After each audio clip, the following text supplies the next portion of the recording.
La vida cristiana es bastante paradójica. Una paradoja para los niños, sobre todo, es una aparente contradicción. Y la vida cristiana es paradójica. Por un lado, nosotros sabemos que la salvación depende enteramente de Cristo. No depende de nuestro desempeño, no depende de nuestra obediencia a la ley moral de Dios.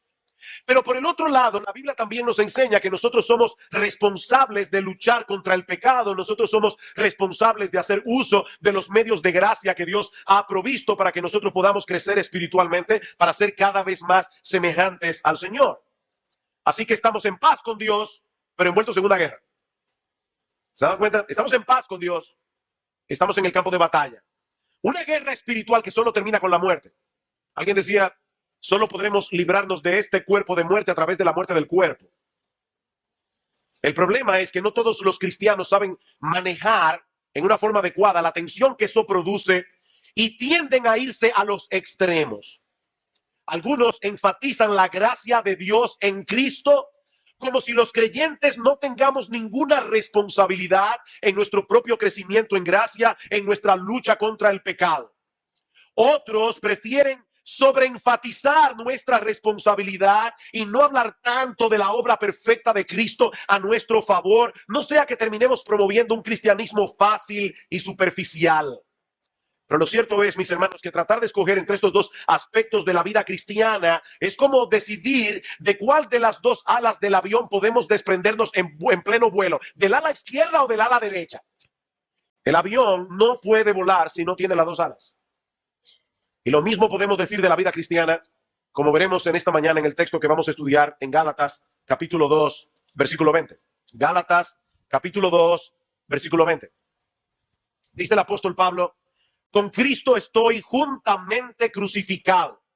Y ya no vivo yo, mas vive Cristo en mí. Y lo que ahora vivo en la carne, lo vivo en la fe del Hijo de Dios, el cual me amó y se entregó a sí mismo por mí. Yo vi que algunos estaban ya recitando el texto de memoria. Este es un texto tan familiar para los creyentes que fácilmente corremos el riesgo de perder de vista lo que enseña. Mis hermanos, Pablo está resumiendo aquí en una forma magistral, en una forma extraordinaria, la doctrina bíblica de la salvación y sus implicaciones. De manera que si tú logras entender la enseñanza de este pasaje, vas a cimentar tu vida cristiana sobre una base sólida y estable. Ahora, antes de pasar a considerar el contenido de esta declaración, permítanme tomar unos minutos para ubicar este texto en su contexto. Como vimos hace un momento cuando Marcos leyó las Escrituras, estas palabras fueron pronunciadas en el contexto de una severa amonestación que el apóstol Pablo tuvo que hacerle al apóstol Pedro por la manera como se estaba conduciendo con algunos hermanos de la iglesia en Antioquía, los cuales no eran judíos de raza.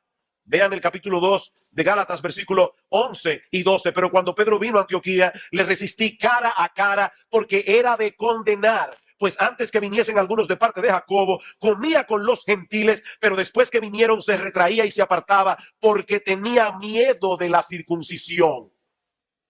Debido a que en el Antiguo Testamento había muchas restricciones con respecto a las comidas, algunos en la iglesia no sabían cómo manejarse con los cristianos que eran de origen gentil, es decir, que no eran judíos de nacimiento, no eran judíos de raza, porque los gentiles no tenían las mismas limitaciones en cuanto a las comidas que tenían los judíos. Ahora, Pedro no debía tener ninguna duda con respecto a eso, porque él escuchó de boca del mismo Cristo durante su ministerio, Marcos capítulo 7, versículo 18, que Cristo purificó todos los alimentos. Ninguna comida puede contaminar al hombre.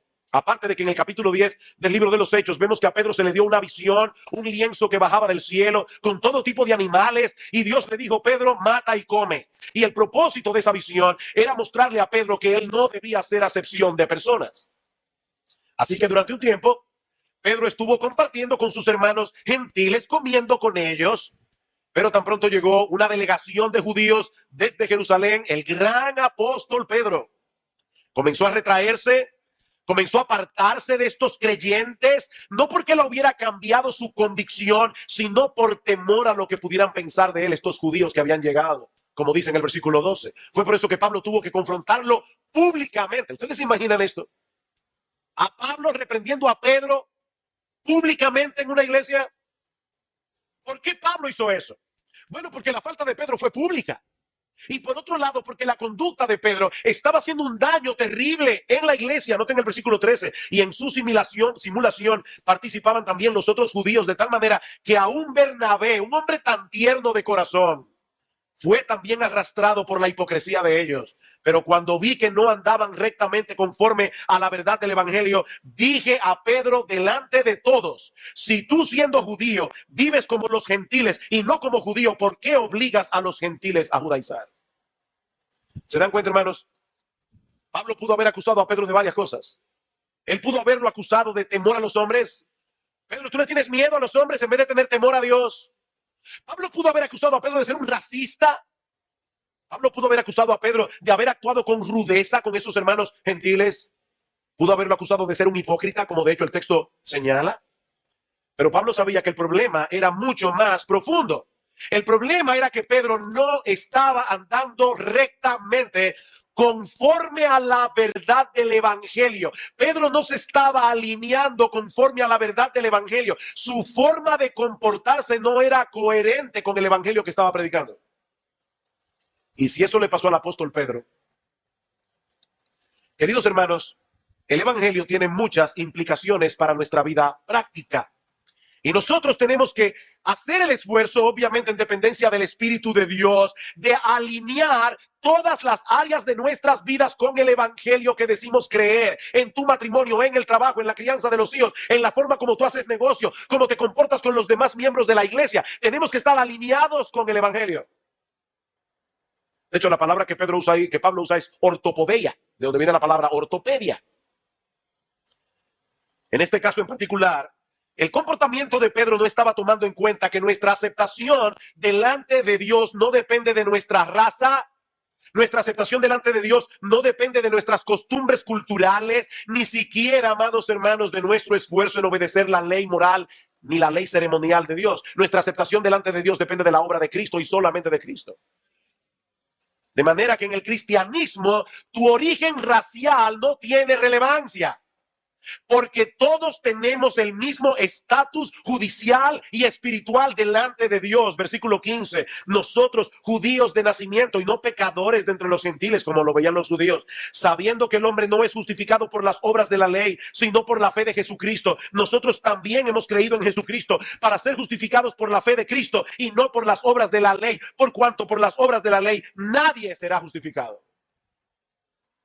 La palabra justificación significa ser declarados justos o inocentes en el tribunal de Dios. Así que lo que Pablo está diciendo aquí es que nuestra declaración de inocencia en ese tribunal no depende de que nosotros guardemos la ley. ¿Escucharon bien, hermanos? Eso no depende de que nosotros guardemos la ley, porque la ley más bien nos condena. La ley nos deja muy mal parados ante la justicia de Dios. Es por eso que ningún ser humano puede ser justificado por las obras de la ley, porque esa ley es imposible de guardar. Gálatas capítulo 3, versículo 10. Porque todos los que dependen de las obras de la ley están bajo maldición. Escúchame, mi amigo, si tú estás tratando de salvarte guardando los 10 mandamientos, Dios dice en su palabra que tú estás bajo maldición. Dios no te va a bendecir por eso. Sigan leyendo el texto. Todos los que dependen de las obras de la ley para salvarse, obviamente, están bajo maldición. Pues escrito está: maldito todo aquel que no permaneciere en todas las cosas escritas en el libro de la ley para hacerlas. Y que por la ley ninguno se justifica para con Dios es evidente, porque el justo por la fe vivirá. Y la ley no es de fe, sino que dice: el que hiciere estas cosas vivirá por ellas. ¿Tú quieres salvarte obedeciendo la ley, guardando los 10 mandamientos? Bien, la demanda es muy sencilla. Tú debes obedecer perfectamente cada uno de esos mandamientos desde la niñez hasta la muerte. ¿Quieres salvarte guardando la ley? Ahí está el camino. Desde que naciste hasta que te mueras, debes obedecer perfectamente cada uno de los mandamientos. ¿Cómo podemos entonces ser justificados o declarados inocentes en el tribunal de Dios si todos somos culpables de haber violado esa ley en incontables ocasiones por medio de la fe en nuestro Señor Jesucristo? Por medio de la fe. Este es el mensaje del evangelio. Que el pecador es declarado justo en el tribunal de Dios, no por su obediencia a la ley, sino por creer en Cristo, por descansar enteramente en su justicia perfecta y en su muerte en la cruz. Y es en ese contexto que Pablo declara en el versículo 20, con Cristo estoy juntamente crucificado. ¿Por qué me he tomado la molestia de poner este texto en su contexto? Porque es un texto que muchas veces es mal interpretado. Mis hermanos, Pablo no nos está diciendo aquí, no nos está exhortando a que nosotros tomemos la cruz de Cristo y nos crucifiquemos juntamente con él. La Biblia dice en otros lugares que todo el que quiera seguir a Cristo debe tomar su cruz y seguirle. En otras palabras, todo aquel que quiera seguir a Cristo debe estar dispuesto a negarse a sí mismo, porque la cruz es un instrumento de muerte. Nosotros estamos tan acostumbrados a escuchar esa frase, toma tu cruz y sígueme, que probablemente ya no hace el mismo impacto. Pero ¿qué les parecería si yo cambiara el versículo y dijera, si alguno quiere venir en pos de mí, tome su silla eléctrica y sígame? ¿Lo entenderías mejor? ¿Para qué sirve la silla eléctrica? Para matarte. Para eso servía la cruz en el Nuevo Testamento. Toma tu silla eléctrica, dice Cristo. Qué llamado más extraño, ¿verdad? Un hombre que quiere que la gente lo siga. Imagínense diciendo a una multitud en aquellos días, tomen su cruz para que se crucifiquen allí y síganme a mí. Pero lo que Pablo está diciendo en Gálatas 2:20 es que nuestra crucifixión con Cristo es un hecho consumado si somos cristianos. Esto es algo que ya pasó. Estamos crucificados juntamente con Cristo y de eso, hermanos, depende nuestra salvación. Ahora, ¿qué significa eso en verdad? Por eso es lo que yo quiero que veamos en el resto del mensaje. Leemos una vez más los versículos 20 al 21, porque Pablo explica aquí el significado del texto. Con Cristo estoy juntamente crucificado, ya no vivo yo, mas vive Cristo en mí, y lo que ahora vivo en la carne lo vivo en la fe del Hijo de Dios, el cual me amó y se entregó a sí mismo por mí. No desecho la gracia de Dios, pues si por la ley fuese la justicia, entonces por demás murió Cristo. Es lo que Pablo está diciendo aquí, que si fuese posible que un hombre se salvara guardando la ley, la muerte de Cristo en la cruz no tendría ningún sentido. Pero ya hemos visto que es imposible salvarse guardando la ley. Y por lo tanto, la muerte de Cristo sí tiene sentido porque Él murió en nuestro lugar. Nosotros somos la razón de su muerte. Aunque Él nunca violó la ley de Dios, sino que la cumplió a la perfección, Él decidió asumir nuestro lugar en la cruz del Calvario, de tal manera que su muerte cuenta como si fuera nuestra muerte. Hermanos, lo que voy a seguir diciendo a partir de ahora es chocante y amerita poner cuidado en cada palabra. Oigan, ¿qué es lo que nosotros estamos diciendo aquí? Todos los creyentes estamos unidos a Cristo por la fe, unidos a Él. Se trata de una unión espiritual, es misteriosa, no podemos entenderla del todo, pero aún así es tan real como que estamos aquí en esta mañana. Y por sorprendente que te parezca, mi amado hermano, mi amada hermana, en virtud de esa unión que tenemos con Cristo, hace 2000 años tú fuiste crucificado con Él en la cruz. Ahí estaba Cristo, ahí estaba la cruz y tú estabas en el medio. Tú fuiste crucificado juntamente con Cristo. Escucha cómo el apóstol Pablo explica este pasaje en Romanos 6. De paso, Romanos 6 no es otra cosa que un comentario extenso de Gálatas 2:20. Pablo dice, ¿o no sabéis que todos los que hemos sido bautizados en Cristo Jesús hemos sido bautizados en su muerte porque somos sepultados juntamente con Él para muerte por el bautismo? Escucha, mi hermano, cuando a Cristo lo enterraron, te enterraron a ti con Él. El pasado de Cristo es tu pasado, porque estás unido a Él. Somos sepultados juntamente con Él para muerte por el bautismo, a fin de que como Cristo resucitó de los muertos por la gloria del Padre, también nosotros andemos en vida nueva, porque si fuimos plantados juntamente con Él en la semejanza de su muerte, así también lo seremos en la de su resurrección, sabiendo esto, que nuestro viejo hombre fue crucificado juntamente con Él para que el cuerpo del pecado sea destruido, a fin de que no sirvamos más al pecado, porque el que ha muerto ha sido justificado del pecado. Si cada uno de nosotros, los creyentes, fuimos crucificados juntamente con Cristo, mi hermano, esto significa que nuestro antiguo yo, que ha violado la ley de Dios muchísimas veces a lo largo de nuestra vida, no existe más.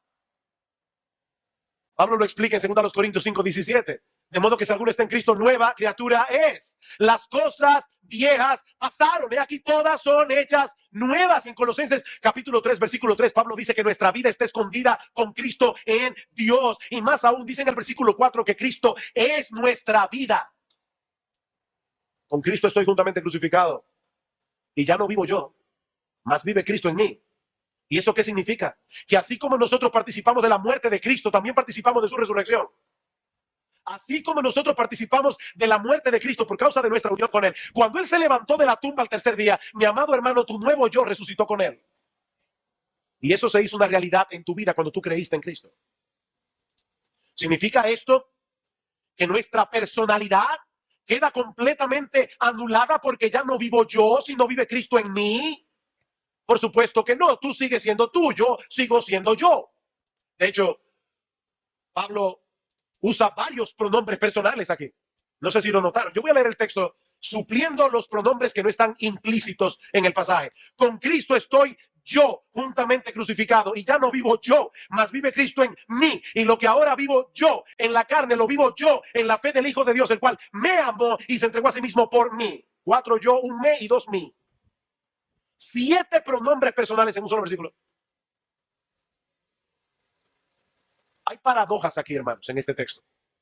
Por un lado, fuimos crucificados juntamente con Cristo. Por el otro lado, Pablo dice que estamos vivos. Con Cristo estoy juntamente crucificado y ya no vivo yo, mas vive Cristo en mí. Y lo que ahora vivo, por fin, ¿estás muerto o estás vivo? Estoy muerto en un sentido y vivo en otro. Estoy muerto en un sentido y vivo en otro sentido. Ahora, por el otro lado, Pablo nos dice que Cristo vive en él, pero al mismo tiempo nos dice que es Pablo el que vive. Ya no vivo yo, mas vive Cristo en mí, y lo que ahora yo vivo en la carne. ¿Cómo se explica todo esto? Querido hermano, querida hermana, escucha bien, porque lo que Pablo está diciendo aquí es extremadamente importante para tu vida espiritual. Estamos unidos a Cristo y por causa de esa unión con Cristo, tu antiguo yo pecador fue clavado en la cruz del Calvario, pero Cristo no se quedó en la tumba. Cristo resucitó al tercer día y por esa misma unión que te llevó a experimentar su muerte, ahora experimentas su resurrección. El poder del Cristo resucitado es lo que ahora energiza tu vida para que puedas vivir para Dios, a pesar de la lucha que experimentas cada día por el pecado que todavía mora en ti. Escucha una vez más Romanos 6, porque somos sepultados juntamente con Él para muerte por el bautismo, a fin de que como Cristo resucitó de los muertos por la gloria del Padre, así también nosotros andemos en vida nueva. Porque si fuimos plantados juntamente con Él en la semejanza de su muerte, así también lo seremos en la de su resurrección. Mis hermanos, esta es una noticia extraordinaria que nosotros debemos recordar continuamente en nuestra lucha contra el pecado. Si bien es cierto que el pecado todavía mora en nosotros y por si acaso no como una bomba desactivada, sino como un enemigo cruel que quiere llevarnos a nuestro antiguo patrón de vida, el pecado ya no tiene dominio sobre nosotros. No tiene dominio. Sigue siendo un problema, pero dejó de ser nuestro rey. Y es importante que tú entiendas esto, sobre todo en medio de la lucha, porque a veces uno dice, no, yo no puedo con esta tentación. No, tú sí puedes con esta tentación. En Cristo. En Cristo. Dios nos ha dado una nueva vida en Cristo.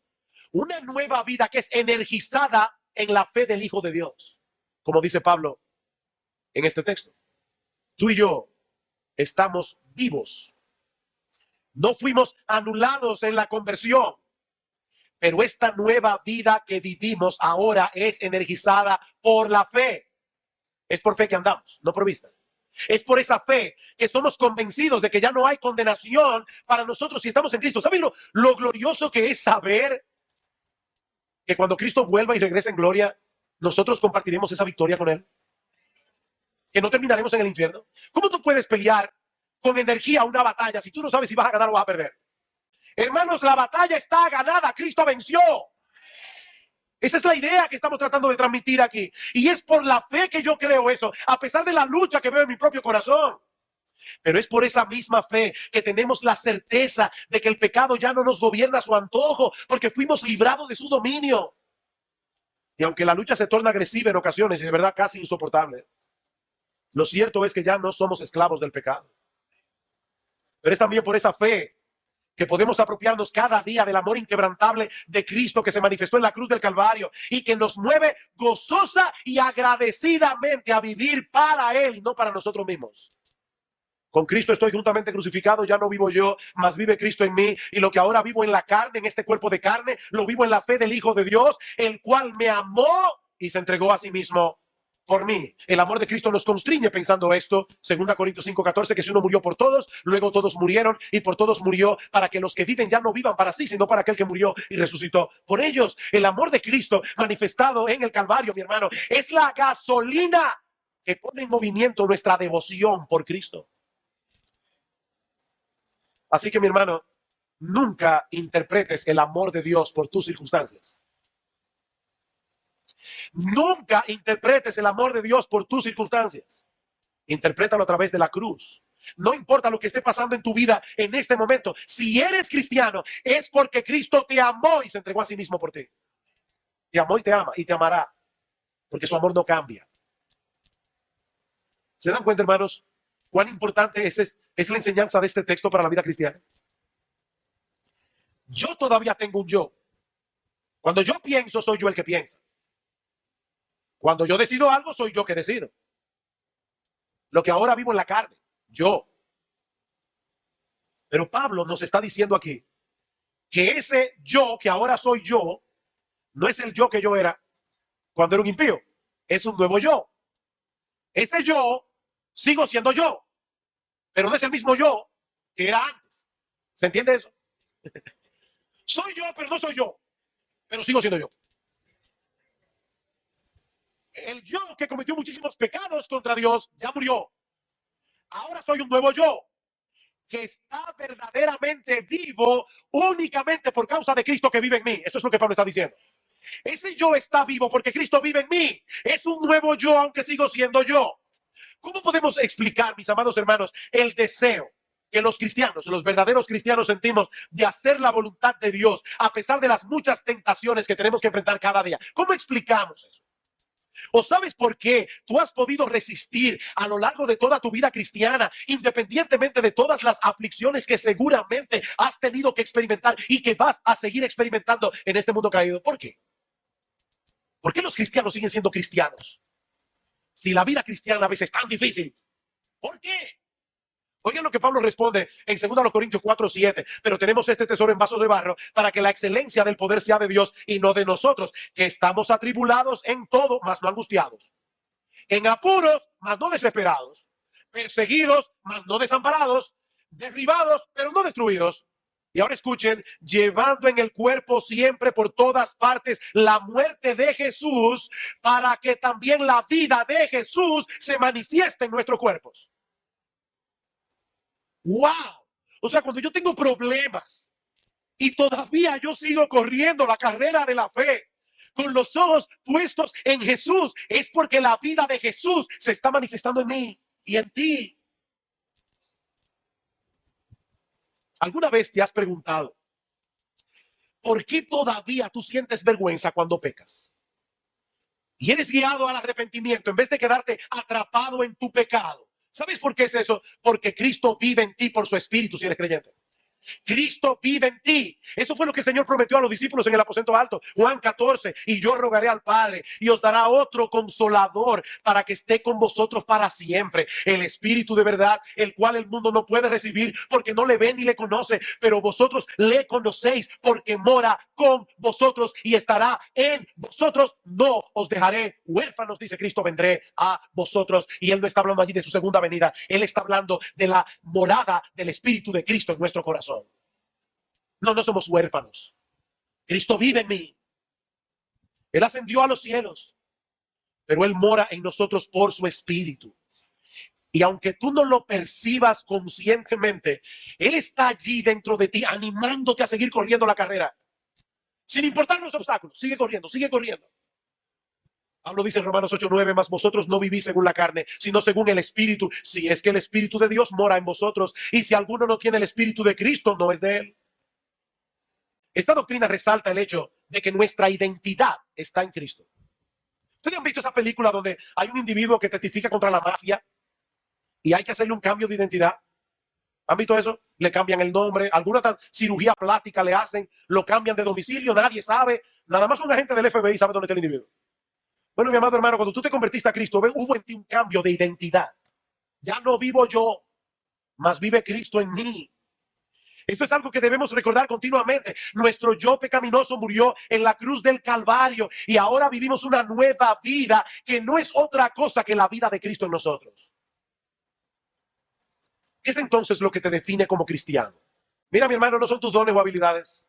No es tu capacidad intelectual. No es tu profesión. No es tu profesión. No es tu estado civil. Soltero, casado, divorciado, viudo. No es tu condición económica. Rico, pobre, clase media. No es ni siquiera tu nacionalidad. Sí, somos dominicanos, pero eso no es lo que te define. De hecho, mucha gente se va a Estados Unidos y jura por la bandera americana. Por encima de todas esas cosas perecederas, tú eres cristiano. Eso es todo. Tú eres cristiano. Cristo vive en ti. Y eso es algo que nunca cambiará independientemente de las circunstancias. Por eso alguien decía que llegar a ser cristiano es la única manera de descubrir nuestra verdadera identidad. Dice este autor, nunca encontraremos nuestro verdadero yo. Hay personas que dicen, me fui del país porque yo no me encontraba a mí mismo. Yo recuerdo una vez un amigo de Gamal, mi hermano, que se fue para vivir a Nueva York, era de Santiago. ¿Y por qué te mudaste? Dice, bueno, porque no me encontraba a mí mismo. Dice, bueno, si tú no te encontrabas en Santiago, en Nueva York es más difícil. Es más grande.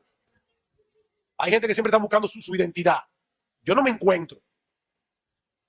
Dice este autor, nunca encontraremos nuestro verdadero yo hasta que lo encontremos en Cristo. Nuestra identidad es establecida por nuestra unión con Él. Por lo tanto, tener una sana autoimagen consiste en vernos a nosotros mismos como lo que somos en Cristo. Es así como Dios nos ve. Cuando Dios nos mira, Él no nos mira ni nos trata como lo que nosotros éramos antes de ser cristianos. No, Él nos mira y nos trata como Él mira y trata a su Hijo. A su Hijo. Porque nuestra vida está escondida en Él. Cristo, mis hermanos, es la razón de cada una de las bendiciones que nosotros recibimos de la mano de Dios cada día. Porque Dios se relaciona con nosotros a la luz de nuestra unión con Cristo. Esa es la enseñanza de Pablo en Efesios. Bendito sea el Dios y Padre de nuestro Señor Jesucristo, que nos bendijo con toda bendición espiritual en los lugares celestiales que en Cristo, según nos escogió en Él antes de la fundación del mundo, para que fuésemos santos y sin mancha delante de Él, en amor, habiéndonos predestinado para ser adoptados hijos suyos por medio de Jesucristo, según el puro afecto de su voluntad, para alabanza de la gloria de su gracia, con la cual nos hizo aceptos en el amado. En Cristo. En Cristo. En Cristo.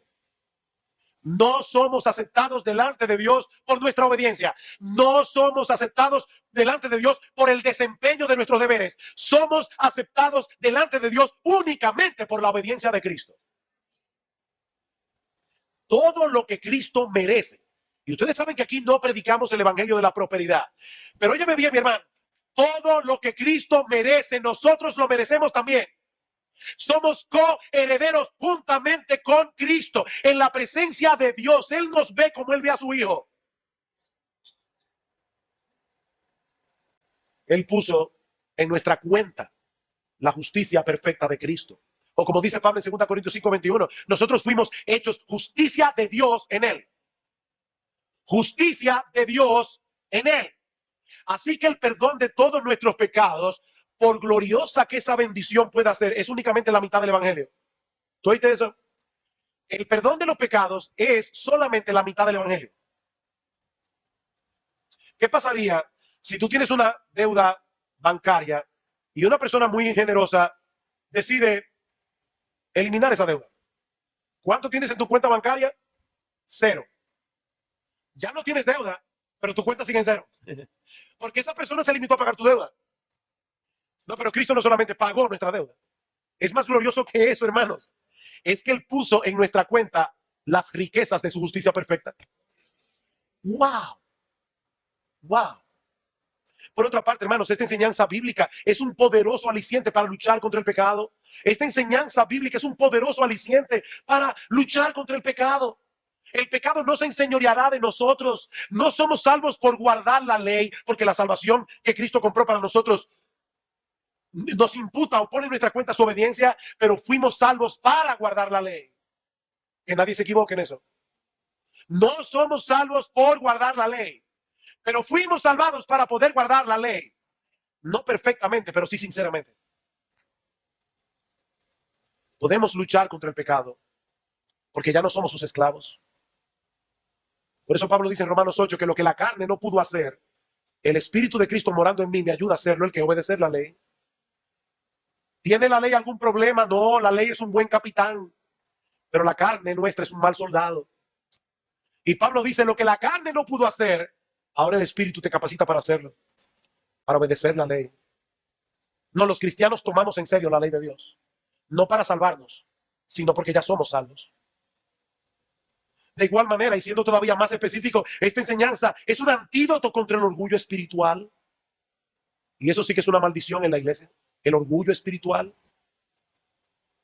Porque todo aquello que pudiera distinguirme y colocarme por encima de los demás, saben que en realidad no sirve para nada delante de Dios.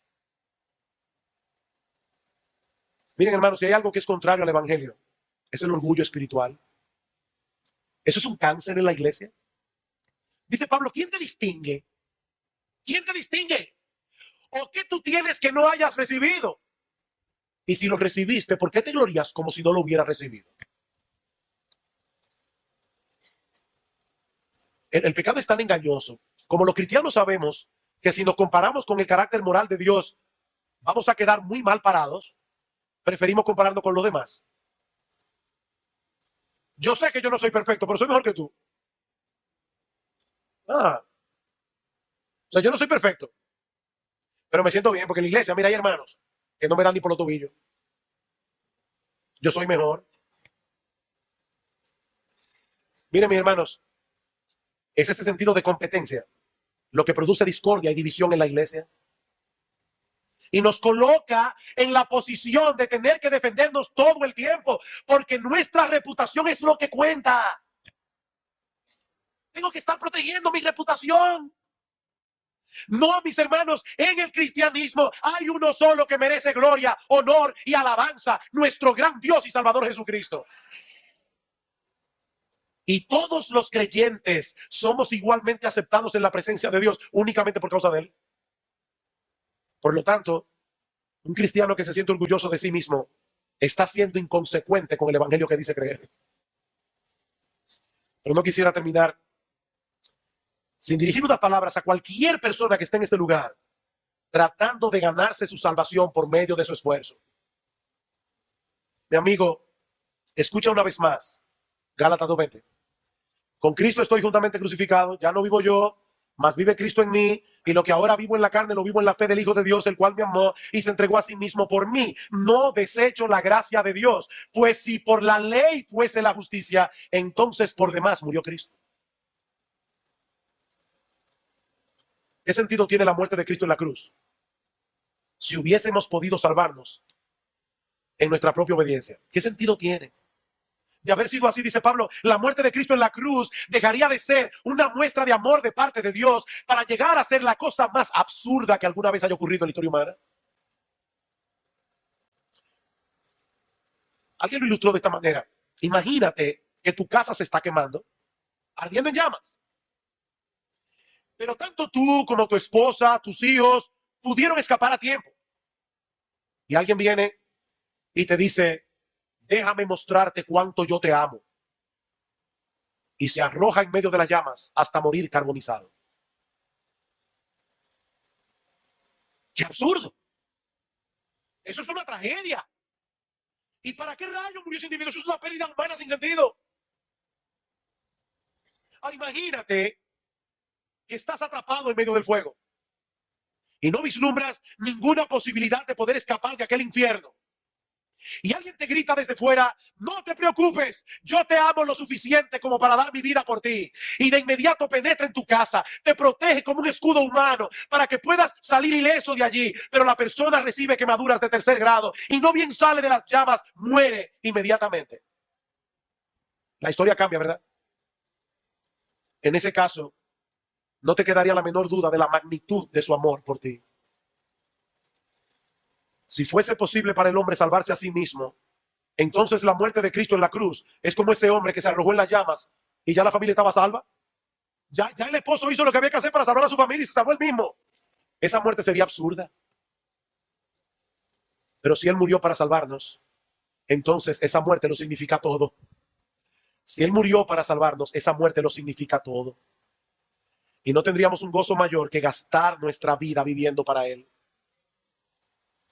Mi amigo, no te vayas de aquí tratando de lograr lo imposible. Nadie puede salvarse sin Cristo. Por más esfuerzo que haga, en ningún otro hay salvación. Pero su gracia está disponible hoy para todos los que reconozcan su impotencia y vengan a él humillados, arrepentidos, pidiendo perdón por sus pecados. La salvación, mi amigo, está disponible para ti hoy. Ven a Cristo para que puedas decir juntamente con nosotros: con Cristo estoy juntamente crucificado. Y ya no vivo yo, mas vive Cristo en mí.